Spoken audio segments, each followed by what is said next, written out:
start. We have more door prizes than I think we've ever had, so it's going to be an exciting time. So you got to be careful after the surgery too, because I'm going to talk about things on a continuum. And if you think about anything on a continuum, either end of that continuum is not a good place to be.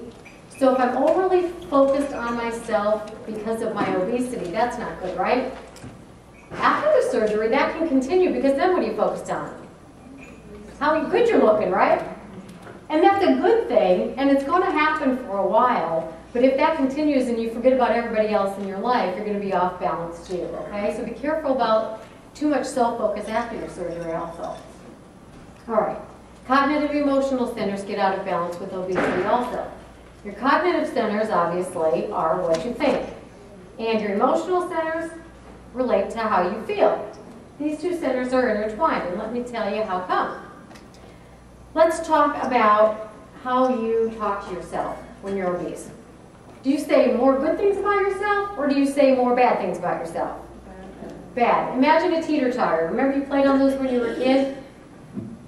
If you have, on one end of the teeter-totter, if you've got it loaded up with thoughts like, I hate my thighs, I hate my gut, I look fat, I feel fat, I'm ugly, and those are all loaded up on one side, and somebody says, but you got to say something nice about yourself.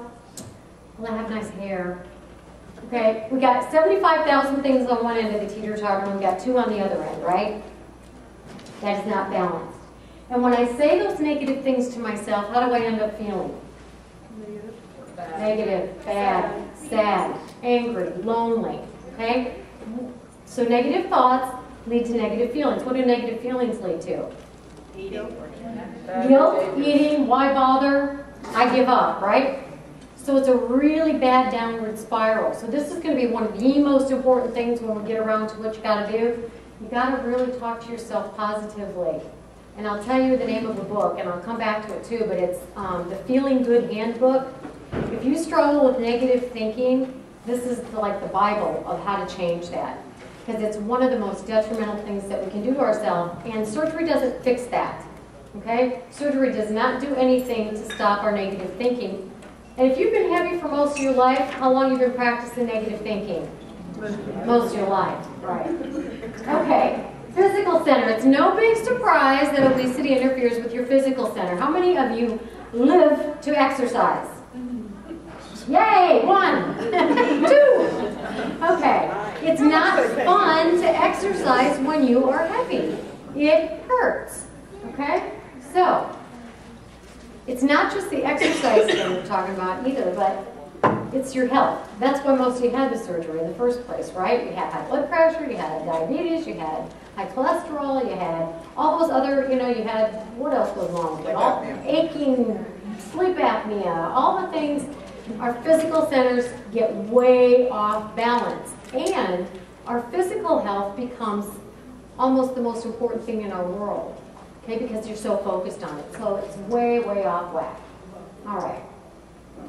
Social centers. How many of you were on the end of the social thing where because of your obesity, you weren't going to let it stop you and you joined everything that there was to join? Okay. Small percentage, but there are those. How many of you, on the other hand, spent as much time as possible away from the crowds? Okay, more of you. Okay? So our social lives get imbalanced by obesity as well. Don't like to be seen by others, might want to isolate. You might be angry at others, okay? Because either they're not obese, or because you imagine that they're thinking bad things about you, or because in reality sometimes people are cruel to you. So there's a lot of anger that goes along with it, which of course leads to what?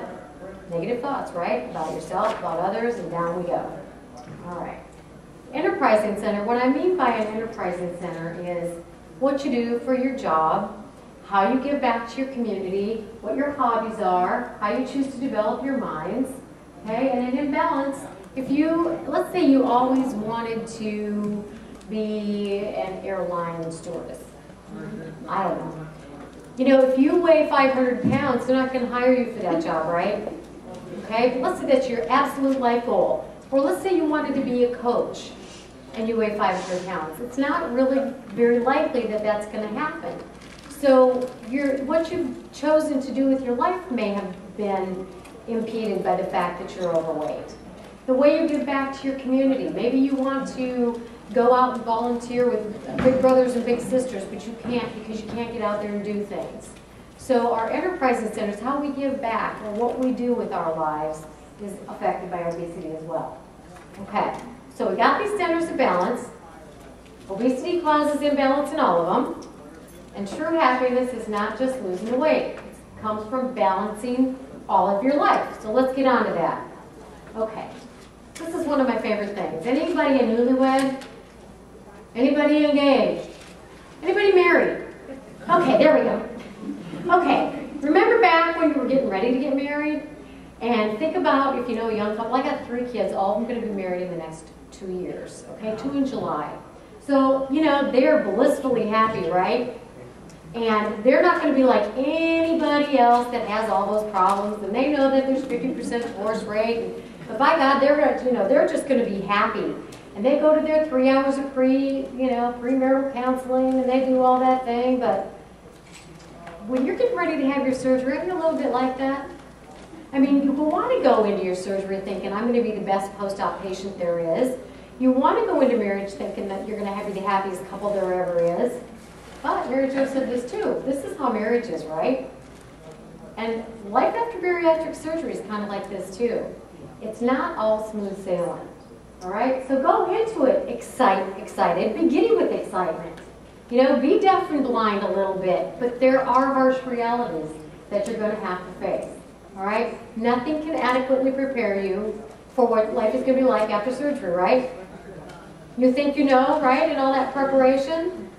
But it's not like that, really. It's harder than that. It can be great, and there are so many joys associated with it, but it's kind of difficult.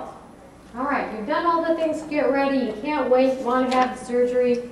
And then, like marriage, life after surgery is wonderful at times and difficult at times.